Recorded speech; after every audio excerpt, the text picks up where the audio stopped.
Tesla, en honor a Nikola Tesla, que ya ustedes probablemente lo conocen. Ahí tenemos la definición. No, no la voy a leer porque ya ustedes lo pueden leer, pero sí nos interesa esto, ¿sí?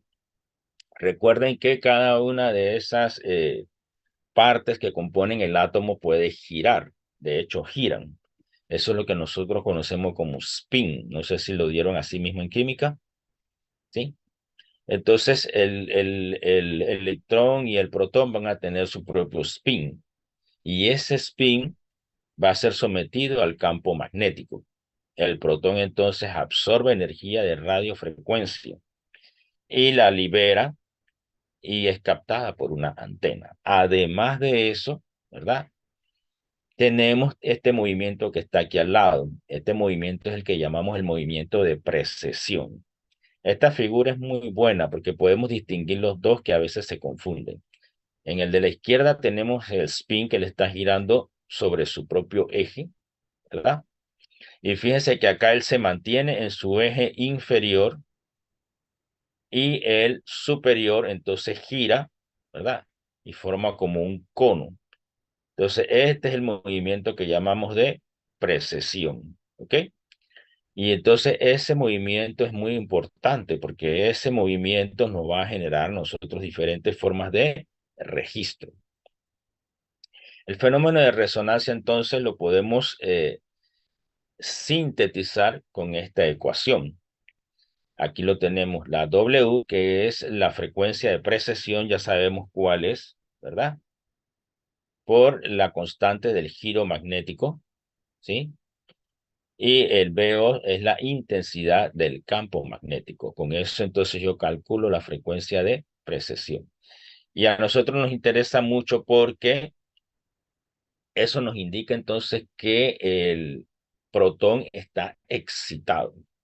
Y si él se excita, entonces vamos a ponerlo a girar no solamente en su spin, que ya lo tiene, sino también en un movimiento controlado, ¿verdad? Por la radiofrecuencia aplicada, que es el movimiento de precesión. Y ese es el importante, y provocar entonces lo que llamamos resonancia. Ese pulso de radiofrecuencia debe tener la misma frecuencia de precesión de los protones y hace que ellos se alineen, ¿sí? En esta figura los vemos. En la figura B que está aquí, están normalmente en el cuerpo. Por ahora no se han sometido a ningún campo magnético, no han sido estimulados. Una vez que ellos se estimulan, ¿verdad? Ellos van a tener el movimiento de precesión y además de eso nosotros los podemos alinear basados en qué? En la fuerza magnética. Entonces, cuando se aplica el campo magnético, ellos entonces se alinean, que es la figura que tenemos aquí a la derecha. Y de luego entonces vamos a tener una precesión que es inducida por la estimulación y ellos liberan después esa energía, lo que llamamos relajación. Y esa energía entonces nosotros la registramos. Aquí hay otra figura de lo mismo. Acá tenemos la estimulación, el pulso de radiofrecuencia, y acá tenemos la energía emitida en forma de radiofrecuencia también, y lo captamos entonces con una antena. Acá también hablamos del voxel como unidad tridimensional, así que ya no lo vamos a ver de nuevo, pero las figuras de abajo son interesantes para entenderlo un poquito más. En este tramado que vemos aquí en un corte transversal, ¿verdad? Cada uno de esos pequeños cuadritos representa un voxel. ¿Y qué pasa ahora? Que nosotros podemos examinar cuadrito por cuadrito, de manera que ahora nuestro poder de precisión aumenta considerablemente. Y eso se puede hacer en los tres planos, que es lo que tratan de decirnos en la figura.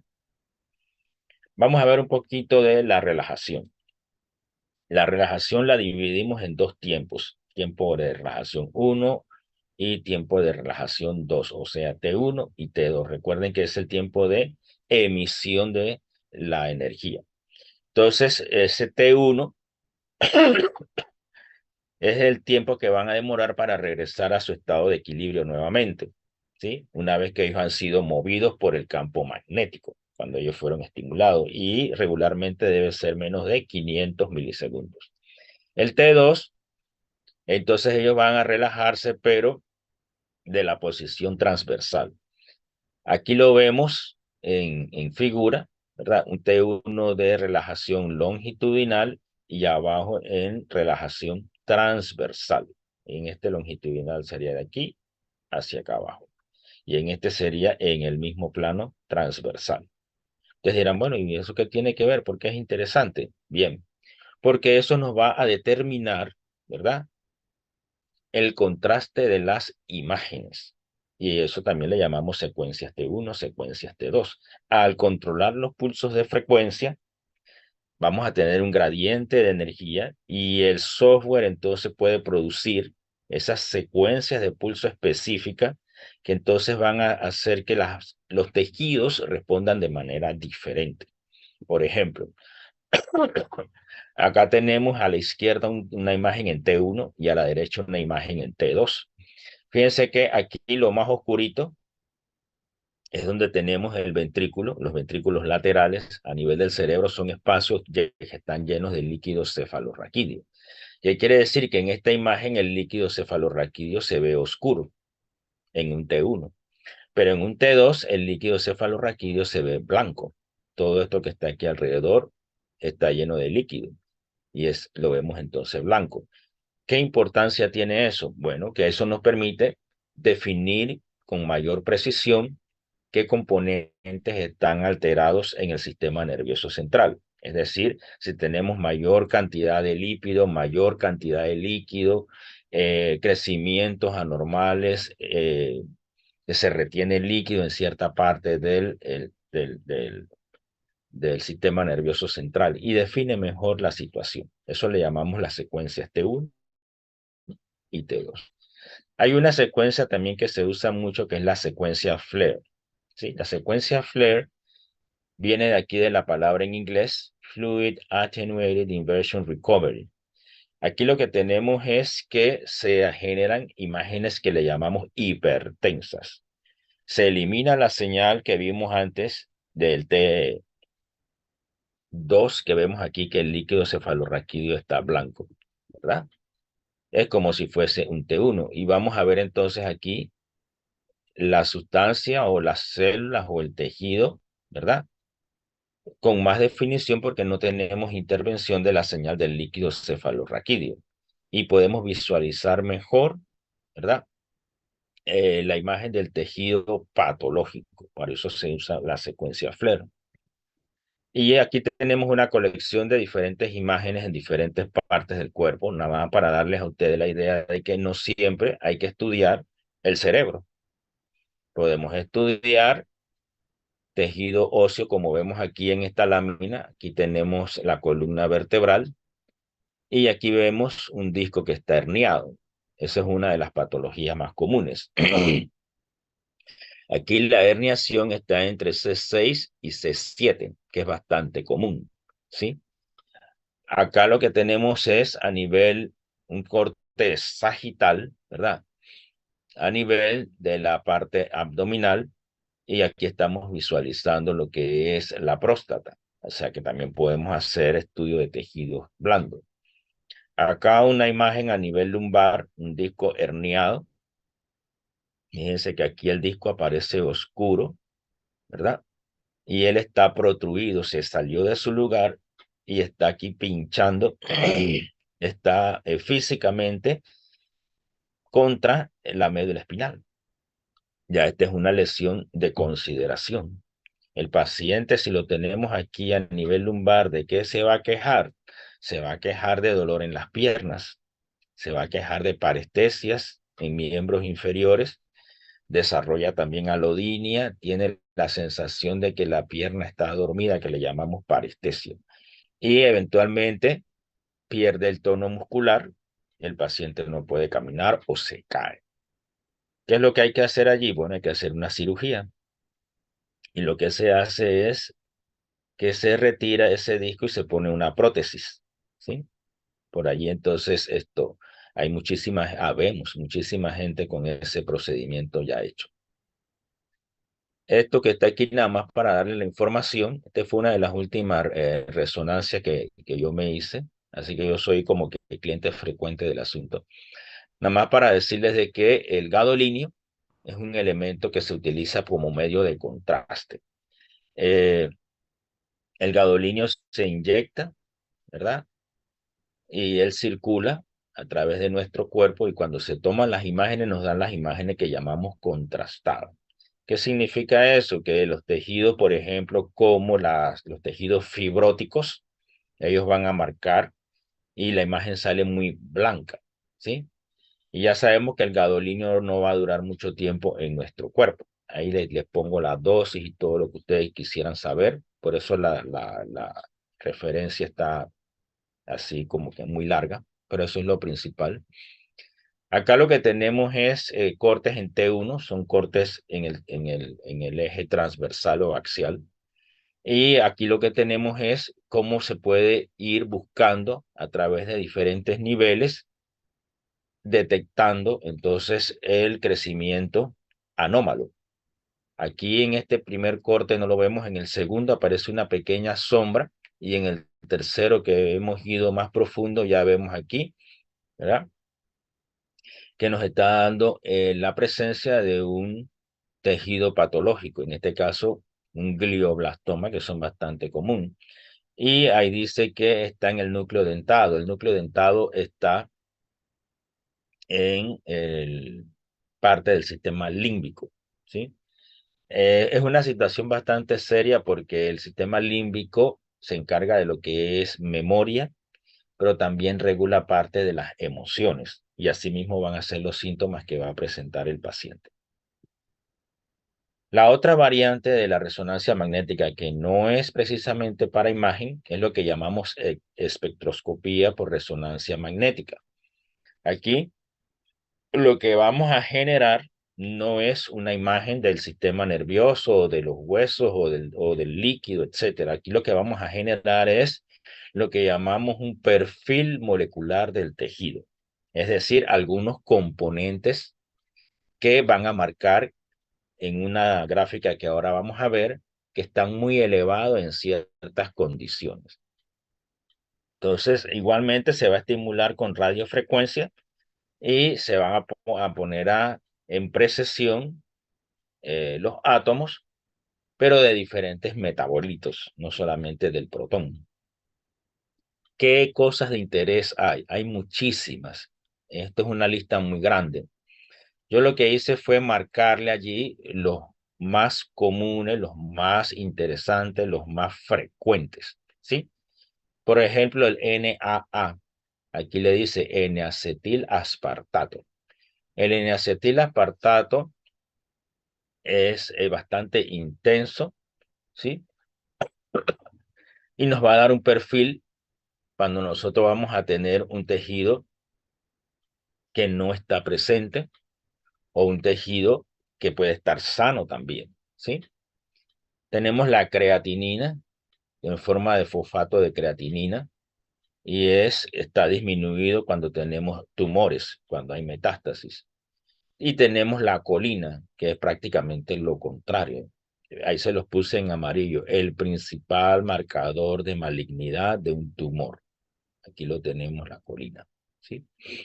Y después tiene el mioinositol, que se usa mucho, muy frecuentemente como un marcador de los glioblastomas. Entonces, dependiendo del laboratorio, dependiendo de las personas que estén presentes, de la institución, etcétera, se desarrollan protocolos para espectroscopía y hay médicos debidamente entrenados que comienzan a identificar los perfiles. Aquí tenemos un ejemplo de un perfil donde está aumentado NAA, ¿verdad? Ese registro debe ser un registro homogéneo y para eso entonces nos ayudamos con los voxeles. Se puede entonces estudiar una pequeña porción de ese tejido y se establece entonces un perfil con el mioinositol, la creatinina, la colina, etcétera. Aquí tenemos más, ¿verdad?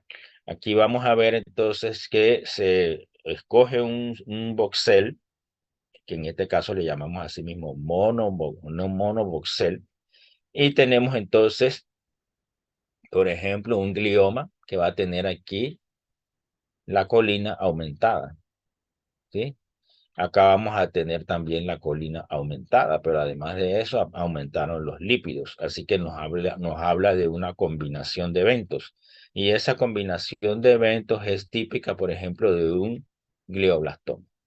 La primera que vemos es el control. Entonces, yo no sé si ustedes estudiaron en química lo que es una espectroscopía, porque estamos hablando de ella, yo estoy hablando como si ya ustedes la conocieran. ¿Estudiaron eso en química? ¿Aló? Sí, profesor, vimos un Ah, poquito ok, de... ok, bien. Ya lo que nos queda, ya lo habíamos adelantado antes, la radiación ultravioleta, ustedes lo presentaron en el taller, aquí nada más vamos a puntualizar algunas cosas extras. Por ejemplo, la luz ultravioleta que nos llega a nosotros principalmente proviene del sol, ¿sí? Aquí hay un dato interesante. Nosotros vamos a la playa o trabajamos al aire libre, etcétera, y muchas personas piensan que porque están a la sombra en la playa no van a estar afectados. Y eso es negativo, siempre va a estar afectado. ¿Por qué? Si ustedes se fijan en la segunda figura, los rayos son reflejados, partes son absorbidos y muchos son reflejados. Así que cuando el sol cae aquí donde está el señor con la sombrilla, es cierto que la sombrilla lo protege bastante, pero siempre hay radiación que se refleja. Así que siempre usted va a recibir algo de radiación. Los que trabajan dentro de oficinas tienen otras fuentes de radiación que también hay que cuidarse, aunque ya las hemos reducido bastante con las nuevas tecnologías. Pero este es un dato interesante para los que les gusta ir a la playa y hay que protegerse con los bloqueadores. Los bloqueadores están graduados con SFP, que es el factor de protección solar. El protector solar a veces lo combinan con otros aceites para darle algún tipo de olor y así hacer que a las personas les guste más el olor al coco, el olor al melocotón, el olor a la fresa, etcétera. Pero ese es un adorno. La sustancia que bloquea no tiene que ver nada con el olor, en realidad no tiene olor. Y si usted va a estar expuesto y usted tiene una piel muy sensible, usted tiene que usar un SFP de alta cantidad, porque va a permanecer mucho tiempo y usted es muy sensible. Si usted es menos sensible y va a estar poco tiempo, entonces tiene que usar uno más bajo, ¿sí? Entonces, si usted no está seguro, use lo que conocemos como uno estándar. El estándar está más o menos en la parte media, que está alrededor de 30 a 50, ¿sí? El problema con esto es que si usted está en la playa o en el río, en algún lugar que se está bañando, eso se elimina parte con el agua. Y cuando usted sale del agua, hay que volvérselo a aplicar, ¿sí? Entonces no es que usted llegó y se lo puso y ya eso le alcanzó para todo el día. No es así. Hay que hacer una segunda y hasta una tercera aplicación. En el mercado hay toneladas de marcas de diferentes colores y sabores, ¿sí? Así que usted escogerá el que más le convenga. El asunto es que también son bien caros. Eh, ya sabemos por el fototipo de piel que si tenemos una piel más oscura estamos protegidos, pero eso no significa que somos inmunes. Los rayos siempre llegan a nuestra piel. Y arriba les ponen una pequeña tablita, ¿verdad? De qué potencia va a tener como factor protector. Aquí la vemos en un nivel medio alto, hasta 50, entre 30 y 50. Con eso uno tiene seguridad de que esto se está protegiendo. Esto es lo mismo, nada más que otra gráfica. Abajo tenemos es adicional el tiempo de eritema. Ya sabemos lo que es un eritema, ya lo explicaron en el taller. Y eso va de acuerdo al índice ultravioleta. Entonces, si tenemos un índice ultravioleta alto, que es la tabla de arriba, estamos hablando de 8, 9, por allá arriba, entonces vamos a estar expuestos y con alto riesgo. Y podemos desarrollar el tema entonces en menos tiempo, que es lo que nos dice la tabla de acá abajo. ¿Sí? La tabla que tenemos aquí, la gráfica, es un estudio local, hace mucho tiempo que se hizo, pero me gusta siempre traerlo porque a veces pensamos de que los estudios solamente se hacen en otros países y no en Panamá. Este se hizo en Panamá, midiendo entonces las radiaciones ultravioleta en diferentes lugares. Y vamos a ver, por ejemplo, el rojo, que es la ciudad de Panamá, el azul, que es David, y el verde, que es Santiago. De todos esos, ¿cuál piensan ustedes que está peor, Panamá, David o Santiago? David. David, efectivamente, es el que está peor. No es culpa de los habitantes, probablemente sea un problema de tipo atmosférico combinado con la actividad agrícola. ¿Por qué? Porque si nosotros usamos muchos pesticidas y muchos plaguicidas, la capa de ozono, que es la que nos protege de las radiaciones, se ve afectada. Y cuando esa capa de ozono se ve afectada, entonces nos penetran más las radiaciones y más van a llegar a nuestro cuerpo. Y después sigue Panamá y de último Santiago. Así que en esta forma nos estamos como que un poquito más a salvo si vivimos en Santiago, ¿sí? No sé si hay alguien que viva en Santiago aquí. Yo, Acá tenemos otro uso de las radiaciones, en este caso las radiaciones UVA, ¿verdad? Esto es lo que llamamos eliminación, o no, que, no quiero llamarle esterilización, pero es una forma de eliminar patógenos en las muestras de sangre, especialmente donde en los bancos de sangre. Esta técnica la están usando, que yo estoy seguro, en el oncológico, porque hay un muchacho egresado de aquí de la facultad que trabaja en el oncológico.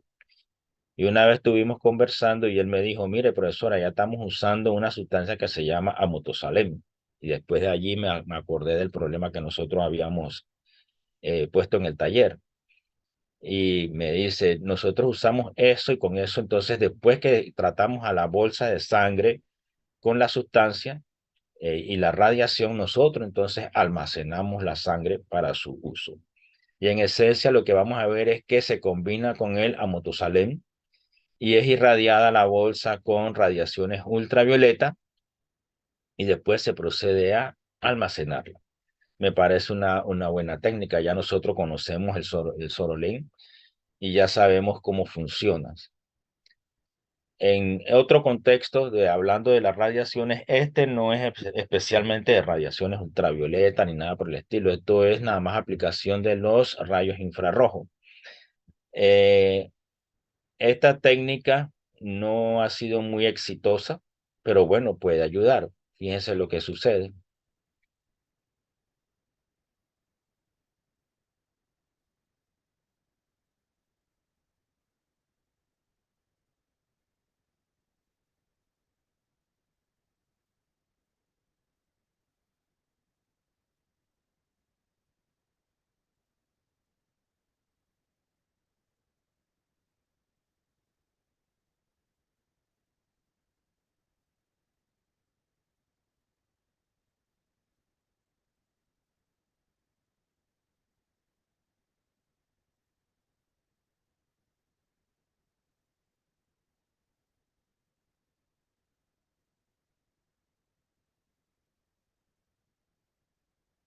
Entonces, eso es para ayudarse con la flebotomía. No sé si ya ustedes hacen flebotomía o todavía. ¿Sí hacen o no hacen? así como práctica, no, pero algunos sí sabemos hacer. Ah, bueno, si ya ustedes saben, amén. Entonces, allí lo que tenemos es una técnica que nos ayuda a ubicar dónde están los vasos sanguíneos. Acuérdense que las venas no pulsan, ¿sí? Pero usted puede palpar dónde está la vena y con la anatomía que usted sabe, usted la localiza y después hace la extracción. Esta técnica me la pasó un muchacho, también egresado de la facultad, que es tecnólogo y trabaja en el San Fernando. En el San Fernando les tienen este aparato a los tecnólogos, pero él me dice que él no lo usa. Le digo, bueno, ¿y por qué si en la película esta parece que sí funciona? Dice, no, eso es en la película que ellos hicieron de promoción. Porque ¿qué sucede según él? Que la imagen no es estable. Y entonces dice que él prefiere irse con lo que él aprendió de su anatomía y lo que aprendió en su práctica clínica. Pero bueno, el aparato está allí y las cosas están allí para su uso. Lo último que siempre les damos al final del curso son algunos principios de la práctica que ustedes van a desarrollar a lo largo de su carrera. Esos principios son muy, muy sencillos. Por ejemplo, lo más común es lo más común. ¿Qué significa? Que si a usted le llega un paciente y el paciente tiene un brote, tiene algo en la piel, usted no vaya a pensar que es una enfermedad muy rara. Puede ser sencillamente una alergia, una dermatitis por contacto y más nada. O puede ser un resfriado si tiene los síntomas de resfriado. No vaya a pensar que enseguida tiene COVID. Por eso decimos que lo más común es lo más común. Lo otro es, si a usted le hace un tratamiento y tiene buenos resultados, usted continúe con ese tratamiento. Pero en el tercero, si lo que usted hace tiene malos resultados, tienen que parar enseguida. ¿Sí? Y el cuarto, que es súper importante, si usted no sabe, no haga nada. Pregunte, especialmente si usted es interno y si usted es residente. Si usted es interno, pregúntele al residente. Si usted es residente, pregúntele al funcionario, al que lo está guiando en la formación suya en su residencia.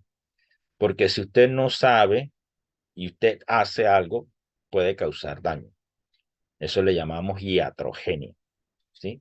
Entonces le va a causar un problema iatrogénico al paciente que el paciente no tenía y lo que tiene ahora es por causa de su ignorancia. Así que usted no se meta en esas honduras. Y lo otro es parecido a al primero, ¿verdad? Piensa en la manifestación rara de algo común, que lo más común de una enfermedad rara. Ya sabemos que esas enfermedades raras poco se presentan, ¿sí? Y si se presentan, hay que pensar en lo más común, cuál es el signo característico de esa enfermedad rara, ¿sí? Y esto ya yo se los había dado antes de cómo estudiar, ¿sí? Y con eso nosotros terminamos. Bien, ¿qué nos queda para esta semana que viene? Nos queda el parcial, que va a ser el lunes a las 5 de la tarde en la plataforma. Deben tener allí cámaras donde yo los pueda ver, no solamente la cámara enfrente suyo, sino otra cámara donde yo lo pueda ver lateralmente o desde atrás, todo el conjunto que usted está sentado. Este material hasta hoy lo que dimos es lo que viene incluido en el examen. No viene termometría, no viene, ¿sí? ¿Cuántas preguntas son? Ahora mismo tengo alrededor de 90 preguntas. Selección múltiple, algunas de cierto o falso, algunas de completar y un par de problemas. Así que tengan su calculadora a mano. Bien, preguntas las que quieran. Pongan sus cámaras, por favor. A ver si no me siento tan robotizado. Ya vi a Gira, la primera que me apareció. ¿Cómo estás, Gira? Bien, gracias. ¿Y usted, profe? Bien. Pregunta, Gira, lo que quieras. Ni una pregunta. James, ¿recibiste el documento? Sí, profe, ya lo recibí. Gracias. Ok. Leslie, Profesor, pregunta. A ver. yo tengo una pregunta acerca de la MRI. ¿Qué es lo que hacía el campo Ok. magnético? El campo magnético va a alinear a los protones. Isabela de Oliveira, pregunte. ¿Todo claro? ¿Segura? Profe, ¿Alegría? yo tengo una pregunta. ¿Quién? En la Acá, parte de la pero. secuencia FLAIR, Ajá. la imagen que está allí, o sea, aunque está esa como mancha blanca, eso es algo completamente normal de esa secuencia. Bien, vamos a ponértela. Aquí. ¿Sí? Todo eso blanco que tú ves, eso es lo patológico.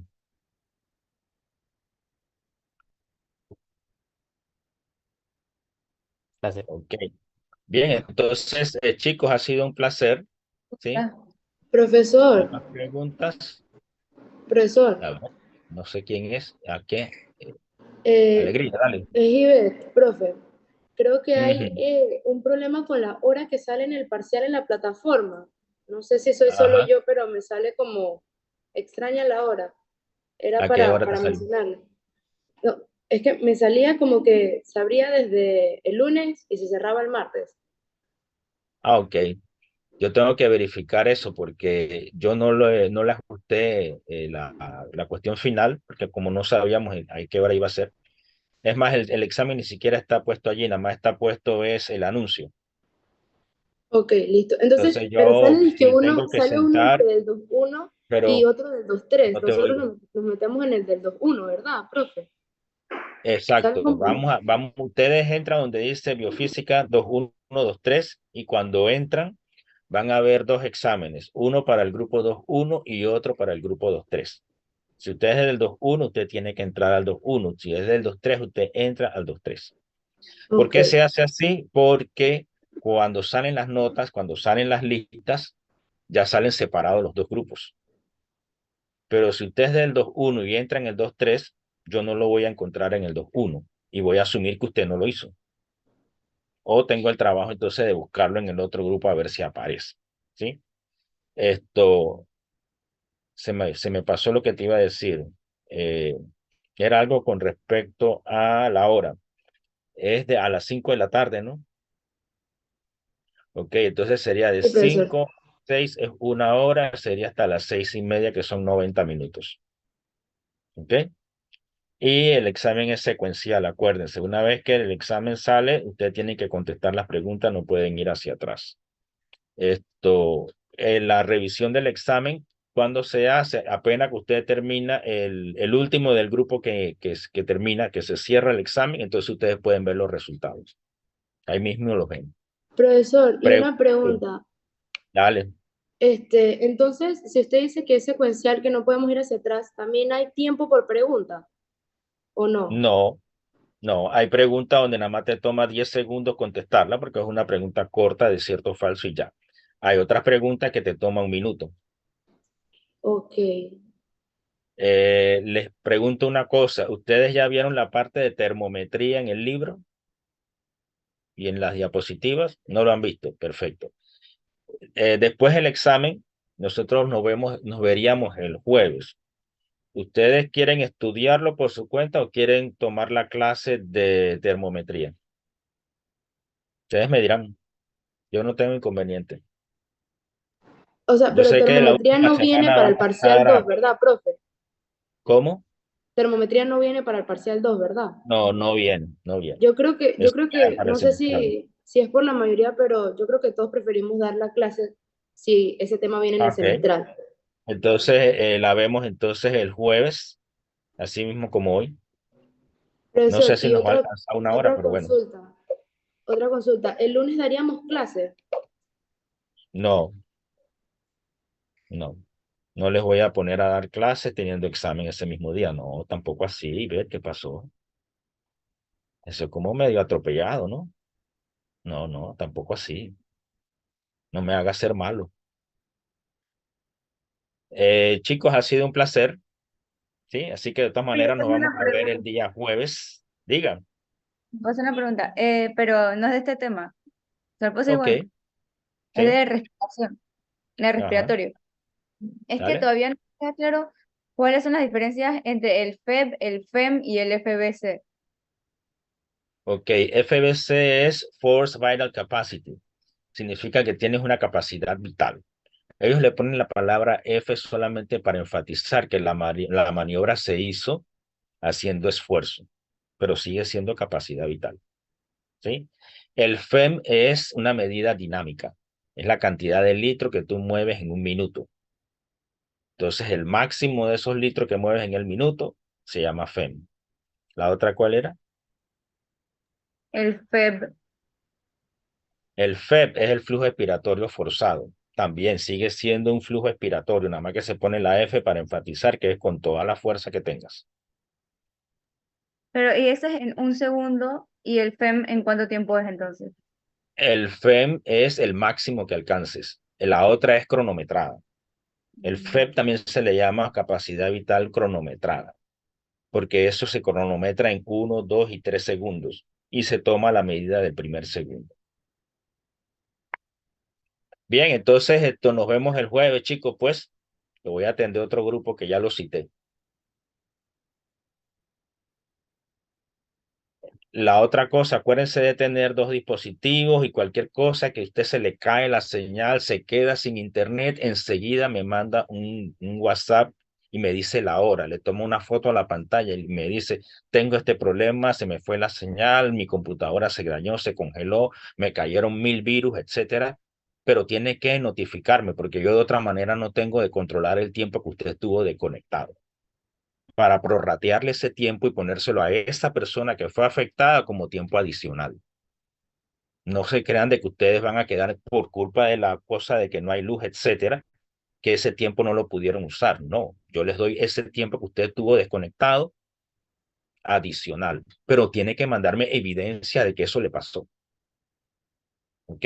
Nos vemos entonces el día lunes para el examen y después jueves para la clase. Chao. Buen día, profesor. Chao, profe, que tenga buen día. Bueno.